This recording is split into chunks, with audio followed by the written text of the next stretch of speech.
Life safety issues exist. Emergency repairs required before restoration to make ready for intended use. Failed with major repairs. Technical repair report for bidding. Restoration with permit by fully licensed vendor. Engineer oversight. 3 site visits. Certification with owner liability in lieu of a load test. Load test still may be required by the AHJ. Fire escape engineers inspect the summary video. Here we are, New York City. And this fire escape here, we've been asked to certify this fire escape by other evidence of strength, load test, or by an opinion affidavit. Fire escapes must be structurally sound, must be kept painted. This fire escape is currently not structurally sound and has some life safety concerns that I will point out on my inspection. I'm not able to complete my inspection all the way to the top due to the fact that some of these treads are questionable. Some of these treads are also questionable in a bracket. Let's talk first about the paint.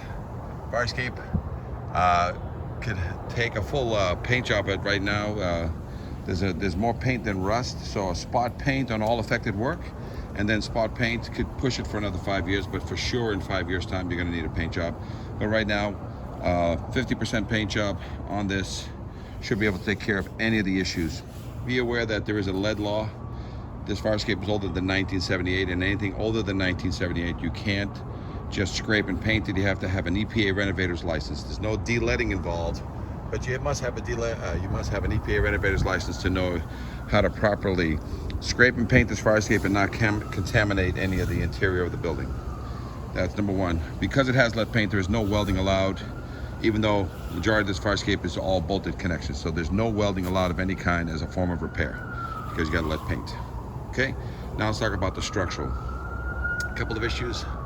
First of all, we have a concern that there's a missing rail here, so that if anybody comes out, as you can see, the platform, this is pre-existing. This is probably early 1900s, and because of that, you only have about 12 to 18 inches here, and that normally is 24 inches wide, but this is pre-existing non-conforming. But you minimally need a single line rail, if not a double line rail here, to keep you from falling in to the pit. Missing rail there, missing rail here, and missing rail down below. That would cause you to fall into the pit. So let's talk about the structural. A lot of these treads have original hardware, original rivets, and they're spacers, as the photographs that I did show. As you can see, there's plenty of spacing in between. So there's internal rust jacking in all the treads. Some of the treads, they have thrown in some bolts. So you will see an occasional bolt here and there that has a square head bolt, and I'll show you, but none of them here. But here's a bolt right there. But as you can see, they use 5/16 bolts instead of the standard 3/8. So they also, in some cases, replaced the tread or replaced it with that other kind of tread right there, but it's smaller than the average, and they welded it. They added some steel and just welded it to make up the difference. So in undersized tread replacements, but majority of these treads have not been rebolted. Okay, so I can't go up because there's a lot of rust jacking inside each one of these, and some of these are ready to go. So whoever is going to do the emergency repair to make this fire escape functional, emergency repairs will take care of the obvious. But then she needs to move immediately into a phase 1 repair, and that is normally under phase 1 repair, all the treads are going to get done in the staircases, and all the brackets are going to get done, because even down below one of the brackets is gone, which I'll show you. So let me walk down. Original hardware, internal rust, cement into the building can't be verified because they stuccoed the brick building. So instead of fixing the brick, they just stuccoed over it. So a lot of this is unverified, but you can definitely see the cracks, and instead of fixing it, they just stuccoed over everything. So, and you definitely get to see where there's been separation of the material, the angles, the flats, and further down. So as you can see, cement work needs to be done there, but I can't go up. But as you can see, they stuccoed the whole building. It's a form of patching to avoid, but it makes it very difficult. There is some debris there, and also looking up, there's a roof ladder. The roof ladder is a replacement ladder. It's new, welded primarily, and then attached to the building. but it is punched through. That's a good sign that the bar is going through. It is punched through and welded, but that's the gooseneck to the building. The gooseneck at the very top has its own requirements, and that is not the right requirements because you're supposed to give at least 24 inches up above so people can get off and get on, and that's primarily for the firemen. Railings pre-existing non-conforming. Let's go down the stairs. I'm going to go backwards to make it safer for me. So we have some cement issues, probably about, as you can see, just the movement, 50 to 75% of the cement work is covered by stucco. All original bolts. These are the original rivets. And down below, these are 75 to 125 years old. Original. This is all original. This is J-hooks that hold the top of the stringers, but the bottom of the stringers are gone. So should these fail, this whole entire staircase could go. Tread rust jacking on all the top of every tread. As you can see, rust jacking internal. All that needs to be removed as part of a phase 1 repair to make it functional, not certifiable, because then you need to do all the railings, get rid of all the rust, internalizing all the connections. But major rust jacking, original hardware. And when you look underneath, you can see spacing, separation, rust jacking. So that's why I couldn't go up any further. And then sometimes they replaced it with the wrong piece. As you can see, this is a stamped tread. This is a homemade tread right here. Welded, as you can see, okay? Look at all your stringers though. The bottoms are all rotted out, so no longer supporting. So if this staircase wants to give way up there, the whole staircase is gonna slide, hurt somebody. Here's your ladder. It's a new ladder with a J-hook. It's a guillotine ladder. When you lift it and you drop it, she smashes down. You can see the damage on the ground there. So when she's dropped, she does cause damage.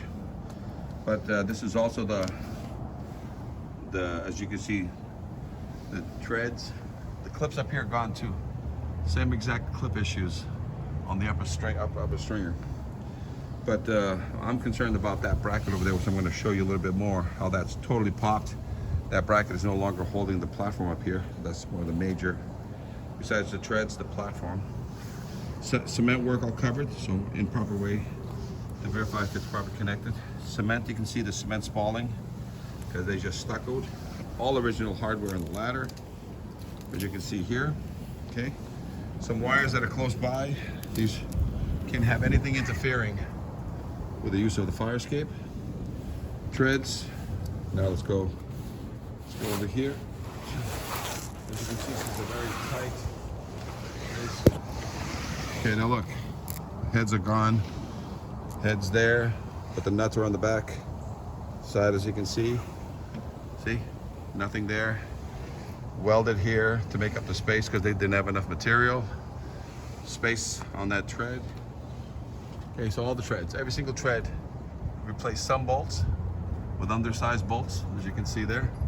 Okay, but again, not professionally done or reviewed. An engineer watching this would have caught that. This bracket is no longer attached here, as I showed a photograph. So this diagonal arm is no longer attached there. So this whole platform here is not being supported.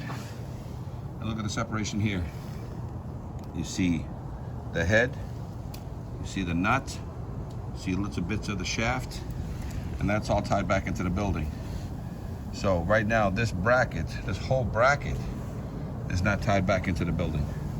Cement work on all the connections, again covered by stucco. They chose not to fix the brick, they chose just the stucco right over it. But professional inspection can identify that. Original hardware, square head bolts everywhere. Spot painting, all affected work.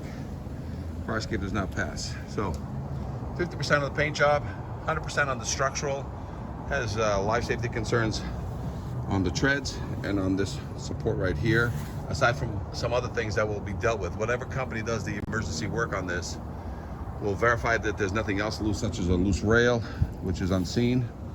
And at the same time, what's most important is that company also comes back in and does a phase 1. A phase 1 is they're gonna rebolt all the treads, remove all the internal rust, do all the bracket supports, including any cement work back into the building, and then the rest of the structure could be left for phase 2, such as railings, ladders, miscellaneous things, including the ladder to the roof, and then the final, and just before during the end of phase 2, that's when the structural engineer is going to come in and inspect everything. It's going to have small primer, caulking, and then they're allowed to fully paint the fire escape after the engineer has given the structural okay.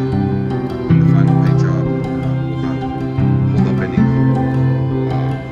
certification because structural is the main concern. Any questions? Fire escape engineers, 866-649-0333. Life safety issues exist. Emergency repairs required before restoration to make ready for intended use.